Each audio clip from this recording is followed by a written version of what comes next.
the bottom of the water, there's a rose. Inside the rose, another river. Federico Garcia Lorca. Throughout the 19th and 20th centuries, many ideologies preached grand narratives about humanity's questions and problems. While military agricultural empires collapsed, industrial revolutions and enlightenment brought forth nation-states, whose sharing wars over territories and resources drowned the world in blood and tears. Marxism, nationalism, liberalism, and Islamism dominated millions, claiming both to explain events and to guide them.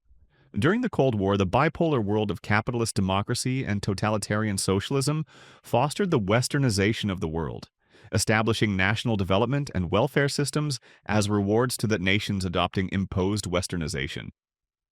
Ideologies, as the new religions of industrial society, served as opiates to soothe human sufferings.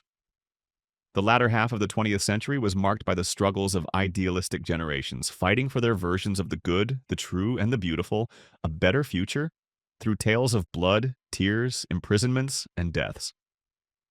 A few years ago, a farmer in Lebanon's Bka Valley, pointing towards Syria, remarked, "See over there, there were camps of militants from all over the world." He added, "I think those days are over, and those camps are closed. Now we farm those lands." Yet, in other fields, new types of camps are being prepared. Russia, Iran, and France, via Syria, Lebanon, had continued to wage proxy wars against the Anglo-Saxon Jewish world, fueled by the blood and lives of these idealistic generations. After the Cold War, while the Russians and French withdrew, Iran pursued its sectarian war under the guise of exporting revolution. Iran, with a level of hypocrisy and Pharisaism befitting its Indo-Aryan roots, has begun to play a sham fight theater with Israel. The worst is the misuse of the best. Schopenhauer. This Persian Pharisaism comes from Indian origins. The Persian tribes, early westward migrants from India's lower classes before Common Era, had been co-regional with Jews brought from India later. These later groups brought by Persians to the Middle East around 400 BCE remain distinct castes and occasionally engage in caste conflicts. In Iran's 40-year theatrical enmity with Israel, if the reality effect is necessary, that is, if any actual conflict arises, it is never the Persians who die. Shiites of Arabs, Shiite Azeris, Shiites of Kurds, or other Shiites are always pushed to the front lines. After all, those who plunged the whole Europe into war in the 19th century and the whole world into war in the 20th century continue to provoke a similar chain of wars in the Middle East at the beginning of the 21st century. Who are they? The Americans, British, Germans, French, Anglo-Saxons, the Jews, and the Iranians. What they all have in common is that they are from the Indo-Iranian basin. The Aryan expelled from ancient India and the Mongols from China. Both pushed westward by their homelands, and these two races, probably because of what they experienced in their homelands, they had never returned back and they brutally murdered people, including children, committed genocide with unrelenting ferocity wherever they went.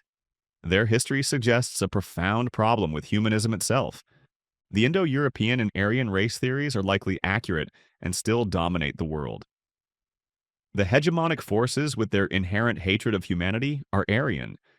Moreover, Iranian Persians of Indian origin and Jews of India's lower castes have always sided with Western Aryans, acting as their helpers, supporters against their rivals, and remaining imitators of them.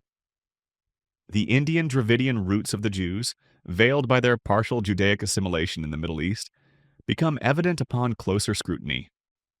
Nationalism and socialism are the Aryan inventions, a modern manifestation of demagogy, hypocrisy, and Pharisaism.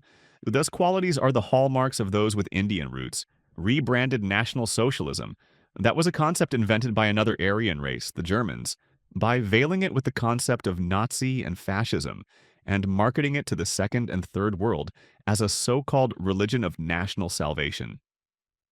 Throughout the 20th century, efforts to preserve the concept of socialism and present the Soviet Union as an alternative central power to the West for non-Western nations, because the cause of socialism gave the reality effect in the Cold War theater, resulted in the transformation of an ideology which was essentially Nazi ideology into the style of leftism in many countries, parties, and organization by embellishing it in the name of so-called fight agonist capitalism and social liberation. Nazi or National Socialism actually meant national collectivism, as it was used by the German Nazis, but in the global literature, the word socialism was never used in association with National Socialism. Instead, it was presented only by the word Nazi to prevent it appearing associated with socialism. Arab nationalism adopted this hypocritical mixture through Baithism and Nasserism. Turkish Kemalism did so via leftist Kemalistic nationalism, particularly the left-wing nationalist version championed by the March 9 coup entrepreneurs. And Kurdish nationalism incorporated it through the Stalinist Kurdish nationalism ideology of the PKK. After all, both technology and ideology were created by Germans, slightly adapted and utilized by the British, French, and Russians. Even the concept of fascism belonged to Italy and Mussolini, was later identified with German Nazism and Hitler as the name of devil needed, and since then meeting the needs of the cursing at enemies of the distorted and hypocritical leftism. Nationalism is the French version of Aryan racism. Although it was once translated into Turkish as loving the society grown in communitarianism to make it seem appealing, later renamed ulusalcılık nationalism. In essence, it is nothing more than an imitation of Aryan racial arrogance that proved useful in dismantling empires and establishing small tribal states. Even the best form of nationalism is a harmful Aryan project. Patriotism, love of one's country, and communitarianism and localism are completely different from the concepts of nationalism and racism. Every honorable person is a patriot for their country, a lover of their people and history. Unfortunately, the poison of nationalism and racism has intertwined with this natural inherent love for one's nation and homeland with ideological, racist, supremacist malevolence. The Zionism is also an imitation of Aryan racism. The Zionism, a Jewish nationalism invented by the Germans in the 19th century, aimed to establish a colony in the Mediterranean Middle Eastern region as a counterforce to the British's hegemony in the region and to rid Germany of its Jewish population, was inherently a National Socialist ideology. However, as it became evident during World War I that Germany would lose, the Zionism shifted allegiance with the 1917 Balfour Declaration, becoming a tool for British interests. In response, Hitler's party initiated anti-Jewish policies, planting the seeds of today's issues, including the founding of Israel and the takeover of the U.S. by the Israeli lobby, a Jewish counterpart to the Feddo movement. This, too, was the abuse of being the oppressed. After the Arab-Israeli Wars of 1967 and 1973, when Israel's permanence became apparent, many Jews within the global left changed sides, becoming both leftist and Zionist. Jews have a knack for concealing their oppression, tyranny, and every form of discord through the exploitation of victimhood. After all, Jews, descended from the lower Indian castes, attempted to avenge the suffering inflicted by Aryan Europeans, a higher Indian caste, not upon their fellow Indian origin compatriots, but instead upon Palestinians and Muslims, fabricating a false history with their genetic talent for demagoguery. Even their faith is built on lies. Contrary to their widespread claim of Judaism, their beliefs have little to do with genuine Judaism. They distorted the Torah and adopted a fabricated Talmudic malevolence, along with its secular variations of bizarre, godless ideologies. Indo-Aryan peoples believe in nothing but play the role of believers exceptionally well, because they simply cannot believe. Even they don't know how to believe. They don't have believing abilities. Faith is a mental faculty, and believing is the trait of the descendants of Adam, who have developed intelligence. Those without belief, or those who pretend to believe by exaggerating it into level of dogmatic bigotry. Bigotry is a sign of the Pharisaism, like idolatresses, and by appropriating the belief itself, it doesn't matter which part of the world they live in, genetically they are Indian. Thus, no fanatical believer, whether religious or irreligious, can ever be a true adherent of the people of the book. The measure is simple. True believers possess genuine faith, which they embody with humility through the righteous deeds. From the India, however, have come not believers but religious tricksters, frauds, anti-religious fanatics, or atheistic charlatans, those who distort, destroy, or exploit religion. Throughout the 19th and 20th centuries, the Jewish instinct, as a response to the expulsions and pogroms of Andalusia, Poland, and Russia, supported every anti-religious development in its conflicts with Christian Europe and with the relapse of disbelief in its essence, easily adopted materialist and positivist philosophies as suitable identities for itself. They even developed and propagated these ideologies as if they were groundbreaking scientific discoveries. The Enlightenment was, at its core, an ideological collaboration between Jews and pagan elements, primarily of Indian origin, who were at war with Rome and forcibly converted to Christianity to build a new era called bourgeois revolution. Ultimately, they succeeded in liberating the bourgeoisie from the aristocracy, Jews and pagans from the church's grip, and local principalities from the monarchies. Modern Europe was shaped as a result of this new process, in which liberationism was presented as enlightenment.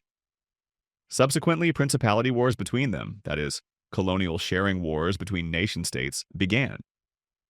While they were trying to colonize the whole world in the name of westernization, they also continued wars among themselves that destroyed their people.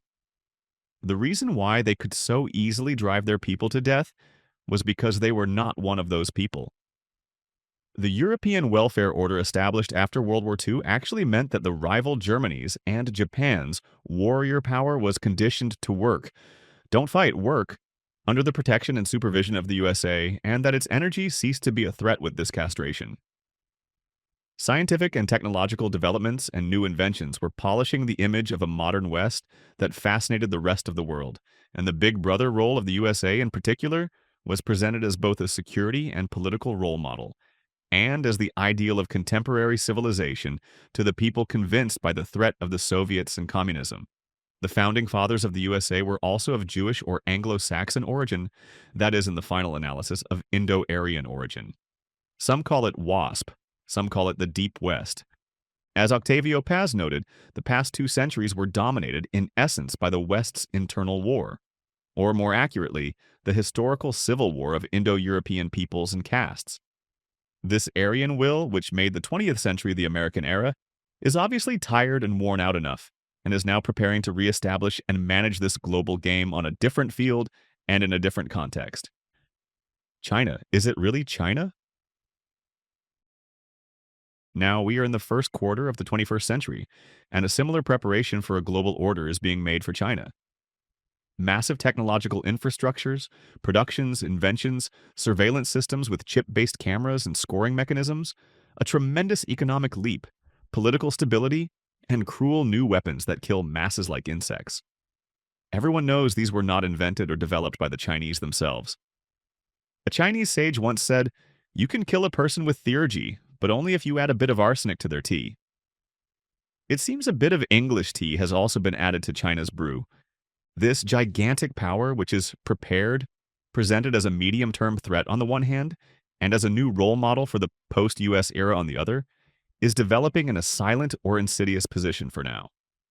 Although it may be early for China to take on global leadership role, yet it is plausible to think that in a world drenched in blood by the USA and its allies, China, by taking over the task fulfilled by Russia during the Cold War, can emerge as a savior, a global leader.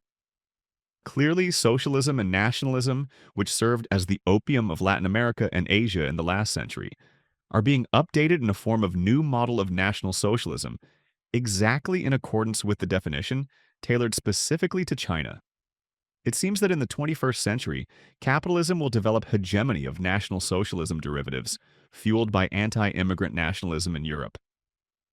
Since today's British-injected hormonal China is not like the historical China, that is, the traditional China of Tao, Confucius, Sun Tzu, this non-organic national communist capitalist China, whose name is China, whose personnel is Chinese, China is the showcase itself, but China whose brain, soul, culture, system, and mission are again masking the hidden hand of Aryan globalism, especially Aryanism with British color. Yes, it is rising fast. Another role of the China for now appears to be shadowing, or rather veiling India. India being India is of course a mire. Of course, it cannot have a systemic image like China, not only because of its population diversity, but also because of its deteriorated historical accumulation that has been damaged since the British occupation and its social chaos that no longer holds together. But, as Henry Kissinger stated, India, due to its proficiency in English and mathematics, is the West's closest ally in the East. Even more so when considered together with tendencies such as Aryan race Aryanism, Indo-Europeanism, which the Western elites somehow rely on in their search for their own roots as if confirming various conspiracy theories. The Indian upper caste can be coded as the strategic partner of a global Aryan empire that balances China. Of course, the Persian elite, whose relations with Iran's Indian upper caste are good on the basis of Aryanism, will also throw off the Shia mask after a possible regime change and prepare Iran for this new balance with its secular image. Just like Iran's hypocritical Shia Crescent project, which sufficiently destabilized the Middle East, poisoned the Arab revolutions, and carried out massacres and displacements in Iraq, Syria, and Yemen that the US and the UK could not achieve, the Zionist project, the Greater Israel, which seeks to eliminate Palestinians on the shores of the Western Mediterranean to prepare the region for new projects, will also be labeled as the work of villains and eradicated. In this way, Jews, desert Arabs, and Iranian enthusiasts of Persian Sassanid Safavid glory, who are, after all of Indian origin, will be groomed for new tasks in Aryan globalism as privileged Mamluks, sufficiently disciplined with punishments and rewards. For instance, in a possible China-India or China-Russia war, they will take on different roles. Turkish, Kurdish, and Arab Zionists who bow in reverence to Jews, attributing immense power to them after observing the world's silence on Israel's Gaza massacre, have yet to realize that the real power lies with Aryan fascists. When they do realize this, they possess the aptitude to form connections with Aryanism as well. The formula to turn Kurds into Aryan Mamluks: have your own state after abjuration. Another candidate for Aryan globalism's Mamluks is the Kurds. In the early 20th century, the Kurds were not granted a nation-state due to their insufficient urbanized population, the greater importance given to Iran, Turkey, and the Arab states at that time, and their being very religious. For a long time, however, they have been subjected to assimilation through a process that first Iranianized and then Aryanized them. The Iranianization began with embedding Zoroastrian Magian symbols such as the Kurdish-Persian linguistic connection, Aryan roots, Nowruz, the sun, and fire into Kurdish identity. Aryanization, on the other hand, continues by isolating the Kurds from people with whom they have religious, historical, and geographical ties, and by legitimizing a Western secular neo-Nazi villainy as the psychology of a victimized people's struggle for their rights similar to Israel. In this process, a dangerous big test is now being prepared for the Kurds, who have crowded into the cities, their population has increased, and the required number of secular elites have grown. While natural, authentic Kurds still maintain their ties with Islam, which is their primary identity, Kurdish nationalists, who have been recruited, that is, Iranianized and made Aryan slaves, think that resembling Turks or Arabs, that is, preserving their Muslim identities, is assimilation. The Deep West, which provided all the necessary support, because there is a sufficient Kurdish population that prefer to be an Indian Dravid, that is, a third-rate imitation of Aryan fascism over being Muslim, and Russia that provides full support to the Kurds and regarding them as its possible new equerry in the region instead of Armenia. And lastly, Iran, that supports any move against Turkey zealously. All these powers are preparing scenarios for Kurds. The oppressors of the Kemalist regime, who made a great effort by providing the necessary justification for victimization and suffering in this Aryanization and assimilation process, hunted Kurds in the name of Turkishness, banned, abused, and oppressed. Kurdishness and Kurdish language have been granted the privilege of the keeping watch over the idol they worshipped for a while longer, as a reward for their contribution to this result. Both Turkish nationalism for Turkishness and Kurdish nationalism for Kurdishness are the greatest gravediggers of authentic version of these identities.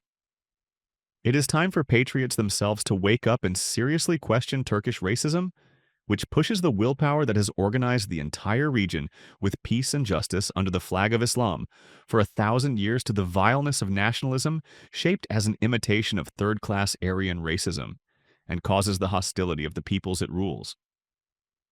Today, just as they impose a pre-Islamic Iranian Aryan identity on Kurds, it is well known that Turkish Zionists, by preaching the pre-Islamic Tengrist shamanist Mongolian bullshits to the Turks as the self-Turkish identity, which they tried in the 1930s but did not work, instilled Islamophobia in the guise of hostility towards Arabs and Kurds to the ignorant adolescents.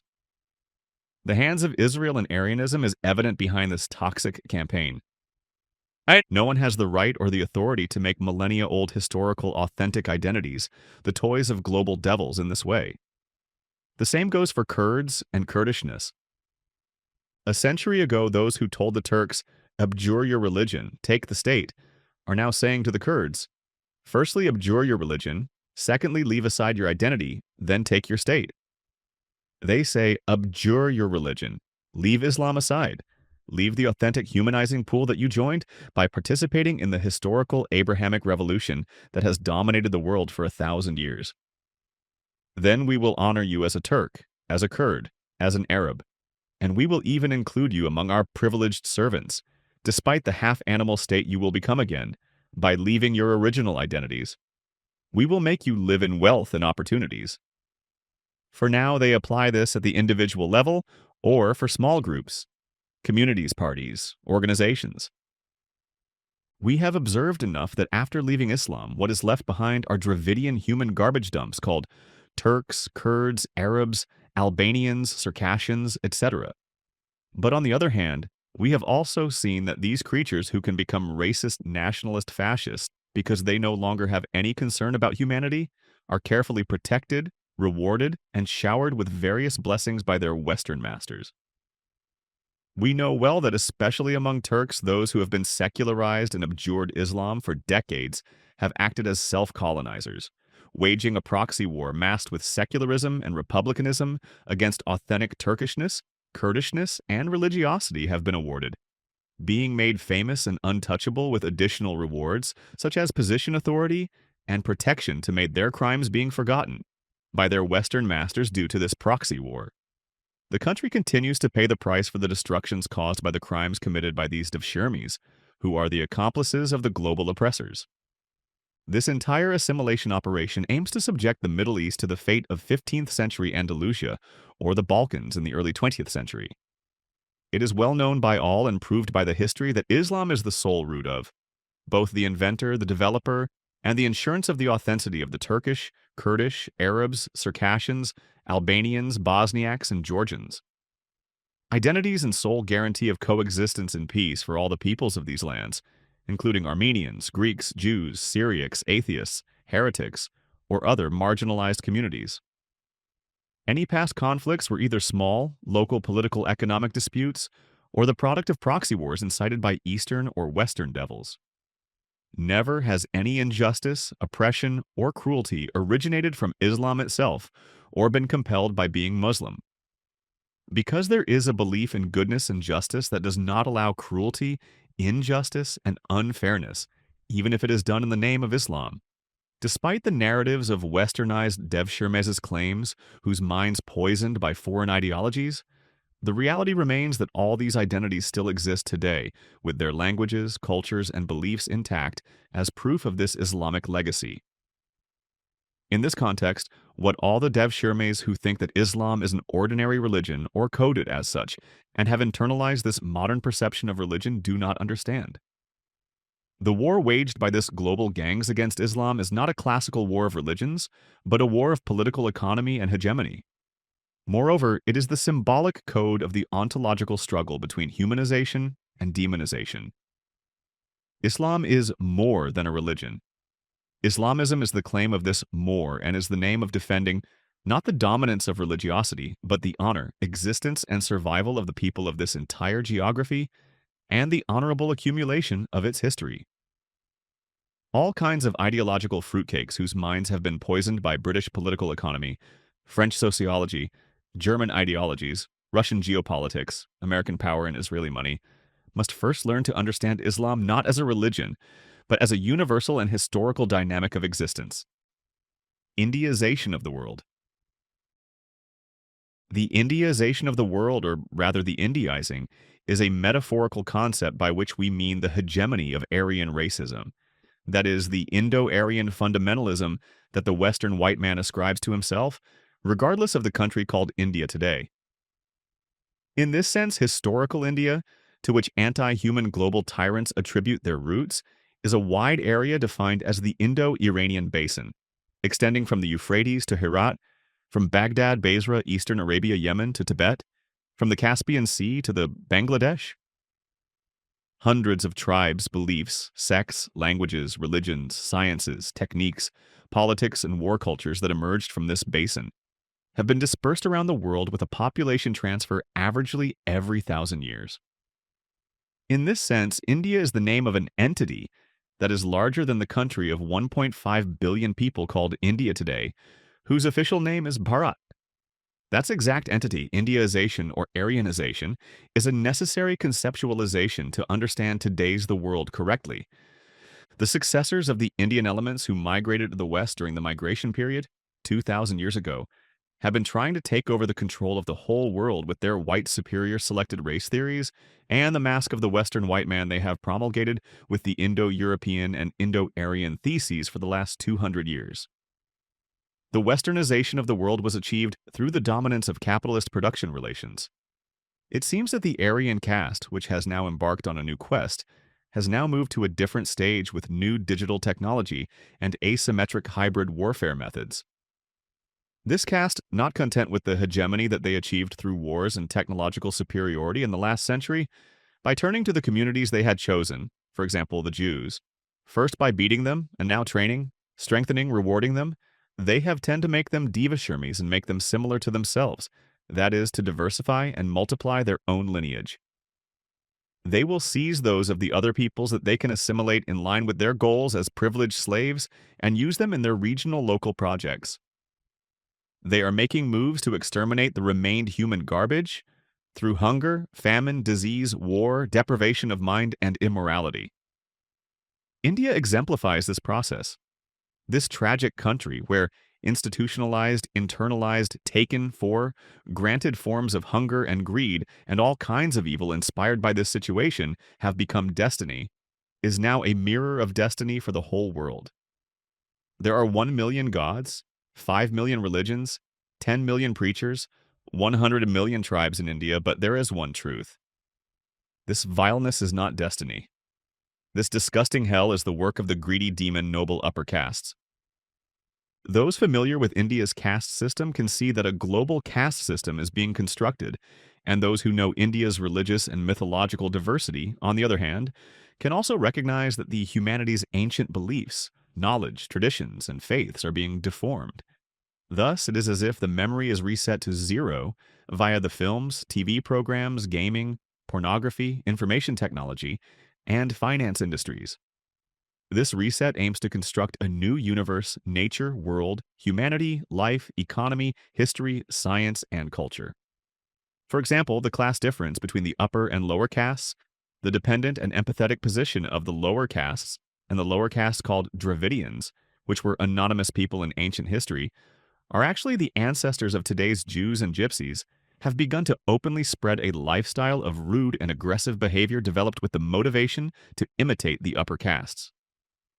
Today, versions of the attitudes that institutionalized and packaged as an organized way of life, and that can be found in any society or individual more or less in an unorganized way, like worshiping money, unlimited and reasonless fun, deviant relationships, alcohol addiction, drug use, gambling, extramarital affairs, pedophilia, zoophilia, homosexuality, sodomy, prostitution, nudity, voyeurism, theft, deception, perverted heretical beliefs, astrological fortune-telling and witchcraft, ancestor spiritualism, tribalism and sectarianism, etc., are being constantly imposed by packing these behaviors with attractive concepts as modernism, being contemporary, excellence, elitism, sophistication, progressivism, and unfortunately these villain habits are almost become a global lifestyle and identity.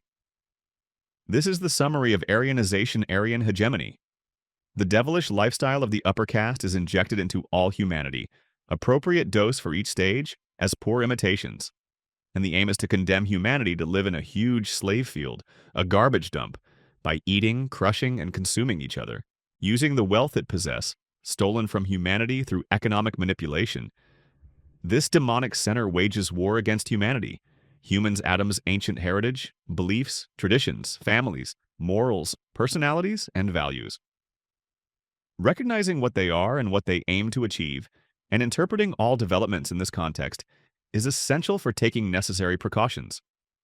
While they lead the human communities that they have turned into a herd of sheep by wasting their energy through imposing them constant media suggestions, the fascinating and destructive effect of war and death, the preoccupation with economic problems and the encouraged immoral relationships, they also buy and neutralize the ruling elites of the so-called states with money, and by meeting their lustfulness, thus creating states and armies that seem to exist, but are hollow power images and of no values. In the continuation of this process, a permanent global official ideology that theorizes this enslavement will be imposed on humanity. By the 2030s, new religions, ideologies, and philosophies will begin to be discussed. Over the past 500 years, theories and theses defining the conceptual and theoretical frameworks of all dominant beliefs, systems, and ideologies we experience today were produced in the 30s of each century and quickly spread around the world, especially during the 1730s, 1830s, and 1930s. We are still consuming the final products of those ideologies. History has such peculiar cycles. By 2030, they will introduce new global pagan animist religions and ideologies tailored to every geography, society, and individual. Accompanied by new discoveries, theories, and inventions, they will preach to their sheep-like masses that many things previously considered true are false, and vice versa. The resistance front against the willpower that destroyed Andalusia. Over the past 15 years, events such as the coup carried out by Sisi in Egypt, the massacres by Iran-Russia-Nusayri forces in Syria, and most recently the Zionist atrocities in Gaza have went down in history as examples of oppression witnessed by billions and countless governments, as if they were watching TV series, powerless to counteract. This cruelty is the continuation of the Crusader aggression that destroyed Andalusia, that is, the ancient war.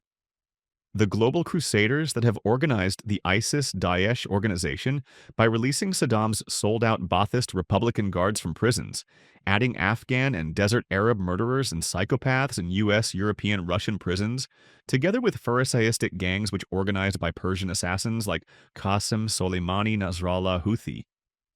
Leaders, and with Rafidi's, the remnants of the historical crusades, called Nusayri, have drowned Iraq and Syria in blood, and by supporting the army of the Egyptian Fellahin and the grandsons of the pharaohs, they liquidated the Muslims, the only remaining humanized element of the Egyptian society, and they organized 15th July coup attempt in Turkey, also by bringing numerous asymmetric war gangs, organized as terrorist organizations, that they have used agonist Turkey for a long time, like FETÖ, PKK, Daesh, DHKPC, together, and with intelligence personnel from Russia, Saudi Arabia, Iran, Egypt, and UAE, they held meetings with above-mentioned terrorist organizations in Dubai for achieving coup d'etat in Turkey.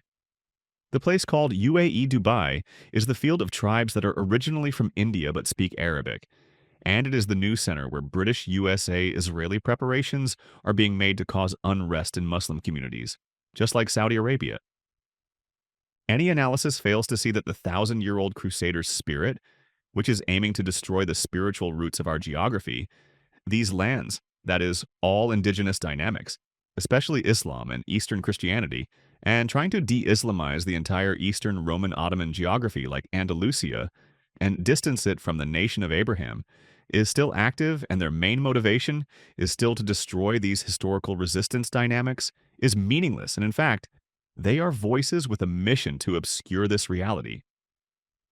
Neo-Nazi ideologies that injected into the Middle East, like extreme nationalism, Turkism, Kurdishness, Arabism, leftism, rigid secularism, Kemalism, formalist, rude, bigoted, hypocritical, religiousism, desert nihilism, Wahhabism, etc., and religious or non-religious deformation organizations, alongside Zionism, Armenianism, extremist Shiism, and Iranian expansionism, are all asymmetric warfare tools of this Andalusization operation and modern crusader assault. Aryan fascism has inherited and updated the crusading Catholic spirit, the Knights Templar, Rosicrucian orders and their local collaborators, the assassins, into new hegemonic soldiers, albeit now without the guise of Christianity, but driven by their satanic ambitions. In opposition, even the most basic, primitive, and organic religious understandings, true Sunni Islam, authentic Alevi, Bektashi traditions, local Armenian Greek Christian communities, Sufi orders, or natural and organic ethno-cultural identities and traditions, are resistance dynamics. Without framing the discussion within these red lines, no idea is genuine or significant. The Indiaization of the world signifies an effort to update the hegemony of the global Aryan-rooted Rafidism through new science and technology. This domination aims to transform the world into a plantation for themselves, as they did with Andalusian civilization.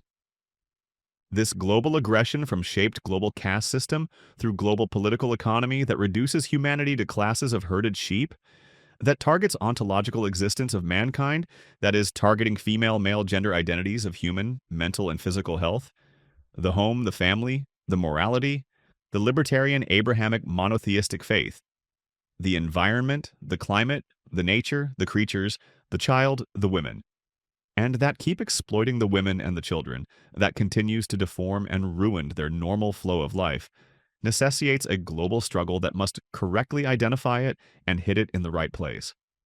Anyone with even an ounce of humanism, reason, and morality left must now clarify their stance, abandon all imposed identities, all motivations for contradictions and conflicts, all dishonorable, immoral, and disgraceful lifestyles, all impulses of wealth, lustfulness for reputation and authority, and must transform all their powers into tools of war, taking their place in the ancient struggle for freedom, waged by Adam, Abraham, Moses, Jesus, and Muhammad. Peace be upon all of them. What is Turkey?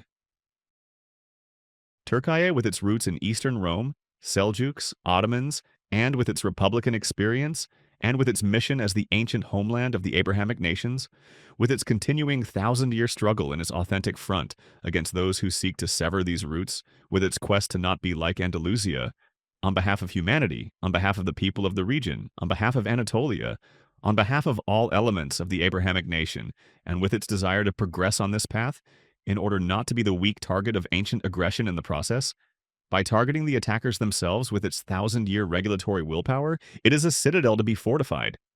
Its unity, stability, and survival is vital and non-negotiable precisely for this reason. All other issues must first be discussed, questioned, and restructured on this basement. The inviolable and irreplaceable values are not the third-rate ideologies fabricated by the fascist September 12th coup leaders, but the mission, faith, and values that give spirit to the ancient cause of these lands. All revolutionist, honorable, and faithful individuals who do not bow to Aryan fascism's global dominance must be seen as allies in this great battle and must be prepared for war with their all weapons against these cruel forces who give us the corpses of our children and then make fun of us. Everything, without exception, is now a tool of war. Humanity of Abrahamic nations will eventually uproot this demonic lineage both at their own homes and globally. This country is the most critical front of this struggle, the strategic stronghold of Adam's lineage, of cosmic existence. It is the rose in the water, the river in the rose. That's why it's worth to die for the flow of its river. Whoever fails to align their fate with this country's mission is, no matter their excuse, on the side of the Crusaders and the target. Everyone, if still themselves, must awaken and return to authentic themselves. If the world's demons want another world war aiming for new Andalusian genocides, let them remember, now all their houses are made of glass and now all the stones are Palestinian. The aid of the tyrants in the world are always the base and debauched. Only the hound enjoys serving the cruel hunter, at his side crouched. What a charm you laid upon us, oh, the sweet face of Lady Freedom. Though we are freed of slavery, your love enslaved us beneath your dome. O hope, our hope for the future, what a hearty lover you have been you are, she who delivered us and the world from the grief and the pain. Namak Kemal.